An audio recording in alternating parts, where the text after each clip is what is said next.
ಉತ್ತರವನ್ನು ಒದಗಿಸಲಾಗಿದೆ. ಸನ್ಮಾನ್ಯ ಸಭಾಧ್ಯಕ್ಷರೇ, ಉತ್ತರ ಬಂದಿದೆ. ದಯವಿಟ್ಟು ಉತ್ತರ ಕೊಟ್ಟಂಥ ಅಧಿಕಾರಿಗಳನ್ನು ನೀವು ಸಸ್ಪೆಂಡ್ ಮಾಡಬೇಕು ಸಚಿವರೇ. ಯಾಕಂತ ಹೇಳಿದರೆ, ನಾನು ಕೇಳಿರ್ತಕ್ಕಂಥ ಪ್ರಶ್ನೆ ದಕ್ಷಿಣ ಕನ್ನಡ ಜಿಲ್ಲೆಯ ವಿಧಾನಸಭಾ ಕ್ಷೇತ್ರದ ಅಭಿವೃದ್ಧಿಗೆ ಸಮಾಜ ಕಲ್ಯಾಣ ಇಲಾಖೆಯ ವಿವಿಧ ಯೋಜನೆಯಡಿಯಲ್ಲಿ 3 ವರ್ಷಗಳಲ್ಲಿ ಬಿಡುಗಡೆಯಾದ ಅನುದಾನ ಎಷ್ಟು ಅಂತ ಕೇಳಿದ್ದೆ. ಅದಕ್ಕೆ ಅನುಬಂಧ 1ರಲ್ಲಿ ಉತ್ತರ ಕೊಟ್ಟಿದ್ದಾರೆ.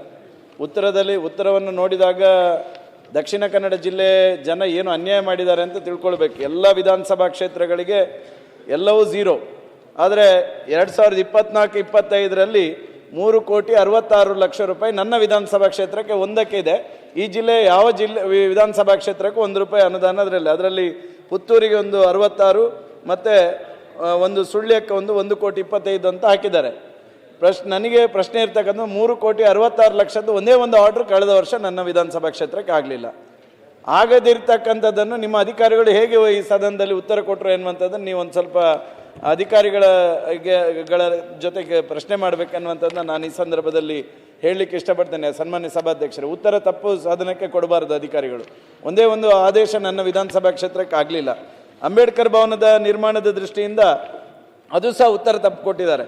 ಅದರಲ್ಲಿ ಅನುಬಂಧ 1ರಲ್ಲಿ 5 ಲಕ್ಷ ಅಂತ ಹಾಕಿದ್ದಾರೆ. ಆ್ಯಕ್ಚುಲಿ ನೀವು ಅಂಬೇಡ್ಕರ್ ಭವನ ನಿರ್ಮಾಣಕ್ಕೆ 3 ಕೋಟಿ ರೂಪಾಯಿ ಗ್ರಾಂಟ್ ಕೊಟ್ಟಿದ್ದೀರಿ.